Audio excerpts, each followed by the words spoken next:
Mummy ఏంటే మారవా నువ్వు? మార్చవా paint బకెట్లని? అయినా నాకు తెలియక అడుగుతాను, ఇప్పుడు ఏమైంది పెయింట్ బకెట్లను వాడితే? ఆ ప్లాస్టిక్ బకెట్ల కంటే ఈ బకెట్లు ఎంత నయంలే. బాత్రూమ్ లో పెయింట్ డబ్బాలు పెయింట్ బకెట్లే, ఇల్లుకి పెయింట్ బకెట్లే.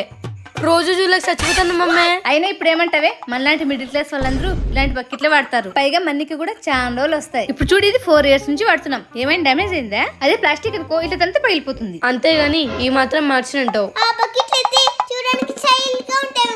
ఈ బకెట్ల గురించి తెలుసుకుంటే మీరు ఈ మాట అనరే. అయినా ఇల్లు కట్టే చోట ఎక్కడ చూసినా ఈ బకెట్ల కోసం ఎంత మంది ఆడవాళ్ళు వస్తారో తెలుసా ఇప్పించుకుండేకి. ఈ బకెట్ల కోసం వస్తున్నారా?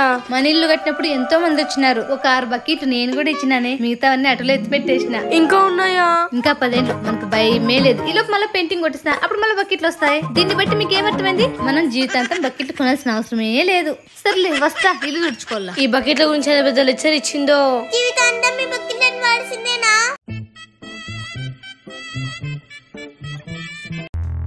అమ్మా విద్య. ఆంటీ రండి. ఏమ్మా విద్య, బాగున్నావా? బాగున్నాను ఆంటీ, మీరు బాగున్నారా? కూర్చోండి. ఏమంటీ ఇలా వచ్చారు? ఏం లేదమ్మా, పక్కన పనుండా ఒకసారి నిన్ను చూసిపోదామనేసి వచ్చిన. అవునా, మంచి పని చేశారులేండి. ఇదేంటి ఇన్ని నగలు వేసుకుని అంత దూరం నుంచి వస్తే వీళ్ళు చూసి చూడనట్టున్నారేంటి? పోతే పోన్లే, నేను చూపిస్తే పోలే. విద్య చెప్పండి ఆంటీ. ఏం లేదు విద్య, ఆషాఢ మాసం కదా, కొత్త నగలు కొత్త చీర కొన్నాను, నీకు చూపిద్దామని వచ్చా. ఓ గమనించలేదు ఆంటీ, చాలా బాగున్నాయి. ఇంకా చెప్పలేదే అనుకున్నా. అవును విద్య, భాస్కర్ నీకేం కొనేలేదా? అది ఆంటీ అంటే అమ్మమ్మ, మా డాడీ మా మమ్మీకి 30 తులాల వడ్డానం కొనిచ్చినాడు. ఎప్పుడే? నువ్వు గమ్మనుండు. 30 తులాలే? అయినా విద్య, నీకొకటి చెప్పేది మర్చిపోయినాను.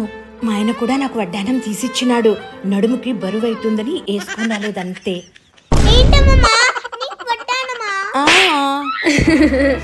సర్లే విద్య, నీ వడ్డానం చూపివ్వవా నాకి? నా వడ్డానమా? అది ఆర్డర్ రావడానికి కొంచెం టైం పడుతుంది. ఎందుకంటే డైమండ్స్ అవన్నీ పొదిగించాలి కదా. అంతే కదా. ఏంటి డైమండ్ వడ్డానమే? అవును విద్య, ఈ వారంలో వచ్చేనా? లేదమ్మా, ఇది ఆషాఢం కదా, మీ స్నానం వాసులో తెచ్చుకున్నాం. ఎంతైనా బంగారం అంటే లక్ష్మీదేవి కదా. అవునా ఆంటీ? అబ్బో గొప్పే. అంతేకాదు విద్య, నేను 4 కంచిపట్టు చీరలు కూడా తెచ్చుకున్నా. ఇదో ఒకటి కట్టుకొని వచ్చిన. అవునా, చాలా బాగుంది ఆంటీ. దానన్నిటికీ వర్క్ చేయాలని షాప్ లో కూడా ఇచ్చేసి వచ్చినాం. అమ్మో అమ్మో, వీళ్ళు పిల్లలు కాదు, పురుగులా ఉన్నారు. ఏంటో మమ్మీ, ఏమైందే? ఇంట్లో ఉంటే బోరు కొడుతుంది, అలా ఎక్కడికైనా బయటికి వెళ్ళింటే బాగుంటది సరదాగా. అయ్యో, చిట్టి తల్లికి బోరు కొడుతుందా? సర్లే, సాయంత్రం అలా సరదాగా బయటకు వెళ్దాం. అవునా? Thank you mummy. బయటకంటే చాలు, పిల్లలకి ఎక్కలేని ఆనందం వచ్చేస్తుంది. మమ్మీ, ఏమైనా హెల్ప్ చేయాలా? చేయాలి. సోఫా మీద సోఫా కవర్లు వేసేసి, బెడ్రూమ్ లో బెడ్ మీద బెడ్షీట్లు వేసేసారు. మమ్మీ మళ్ళీ ఏంటే?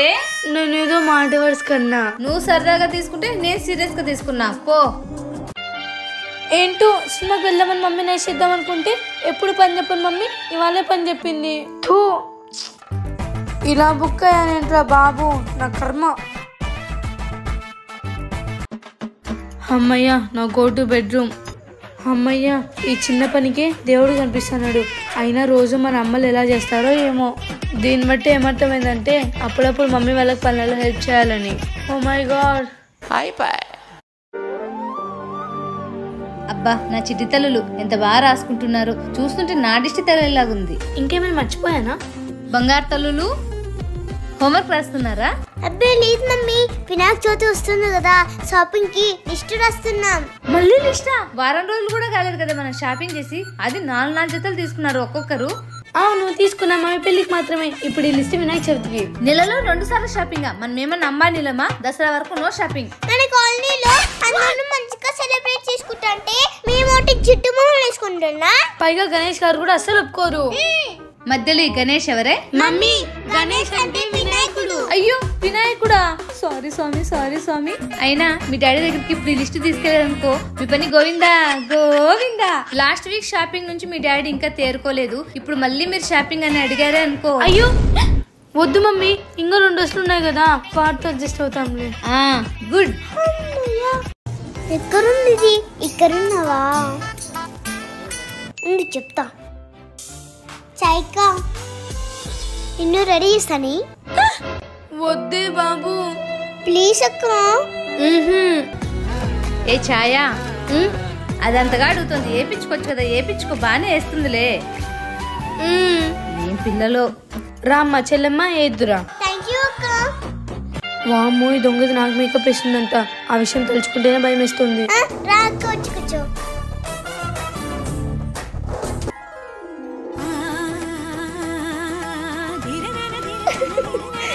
ఛాయా సూపర్ గా మేకప్ చేసింది. అసలు ఎప్పుడు ఎవరు ఇంతగా మేకప్ చేసుకొని ఉండరు. పదా శిష్ట అయిపోయిందా? అయిపోయింది మమ్మీ. అద్దంలో చూసుకుందురా. రా అక్క, అతను చూపిస్తా. ఎంత బాగున్నావో చూసుకో.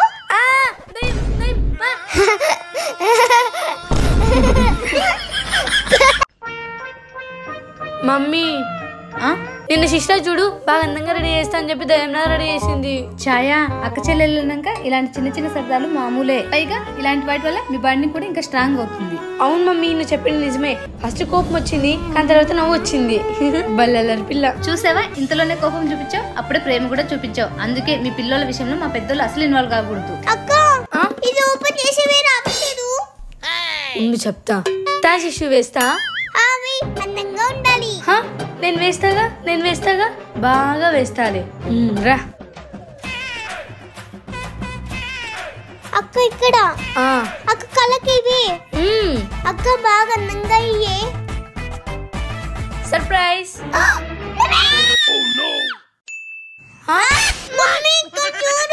ఏంటి ఛాయా అలా వేసావు? Thank you. Same to you. మీరు మారరు. టింగు ఇదిగో చూడండి, ఇల్లు క్లీన్ చేస్తున్నా. ఇల్లు క్లీన్ చేసేటప్పుడు మధ్యలో గనక కిందికి దిగినారే అనుకో, కాళ్ళు ఇరుకొట్టేస్తే ఇద్దరికి చెప్తున్నా. ఓయమ్మా నేను పిలిచినా సరే మీరు కూర్చున్న ప్లేస్ నుంచి అసలు కదలకూడదు. మమ్మీ అది ఏం చెప్పదు. ఇంకొకటి, ఈ 2 గంటల సేపు బాత్రూమ్ వచ్చిన వాటర్ కావాలన్నా స్నాక్స్ కావాలన్నా కూర్చున్న ప్లేస్ నుంచి అసలు కదలకూడదు. అంటే నువ్వు పిలిచినా కూడా రాకూడదా? నేనే పిలిచినా కూడా మీరు అసలు రాకండి. నువ్వే రావద్దన్నప్పుడు వచ్చి నాకైనా పిచ్చ అయింది. భూమి బద్దలైనా సరే, భూకంపం వచ్చినా సరే మేము ఇక్కడ నుంచి కదలం. అది అట్లుంటది మనతోనే. పిల్లలను డీల్ చేయడంలో మన తర్వాతనే ఎవరైనా. మమ్మీ అమ్మా ఏమ్మా అట్లా చూడకోకుంటే వచ్చి లేపంటే. ఛాయా నువ్వన్నా రాయే.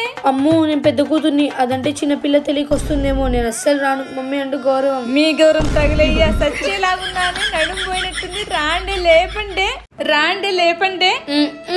చా వీళ్ళని కంట్రోల్ చేద్దామని చెప్పి నేను కంట్రోల్ తప్పి పడిపోయానే. ఇప్పుడు ఎలా? టైం కూడా అయిపోతుంది. మీరు లేకపోతే ఏమైంది లేవే, మీ డాడీ వచ్చే టైం అయింది. తను వచ్చి లేపుతారులే. మమ్మీ నో ఛాన్స్, నువ్వు లేచింది. ఎందుకంటే గేటు గడి పెట్టుంది. గడి తీయాలంటే నువ్వైనా వెళ్ళాలి, మేమైనా వెళ్ళాలి. నువ్వు వెళ్ళే ఛాన్సే లేదు. పోనీ మేమైనా వెళ్దామంటే నువ్వు వీళ్ళు అక్కడి వరకే తుడిచావు, ఇక్కడ ఇంకా తుడిచలేదు. ఒకవేళ మేము వెళ్ళామనుకో, నువ్వు మా కాల్ లేకపోతే బాగుండదు మమ్మీ. అమ్మో మరి ఇప్పుడు ఎలా? నేను నొప్పి ఎక్కువైతుంది మమ్మీ.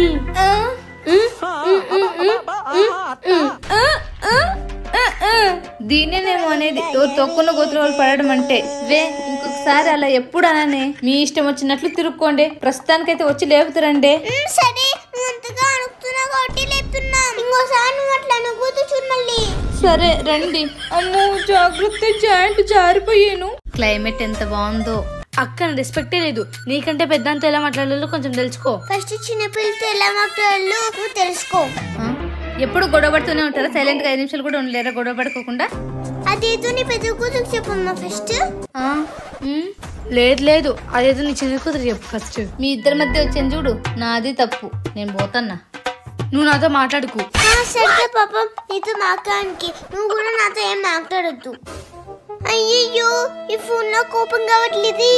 ఉండు డాడీ అదాం. డాడీ ఈ ఫోన్ లో కోపం చేస్తావా? నాకు తెలియదు నాన్న, వెళ్ళి మమ్మీని అడుగుపో. సరే డాడీ. ఎక్కడక్కడ పెట్టింటారు. మమ్మీ దీని పాస్వర్డ్ చెప్పవా? దానిలా కిందాకే ఛాయ్ చేంజ్ చేసిన, వెళ్ళి ఎక్కడ అడుగుపో.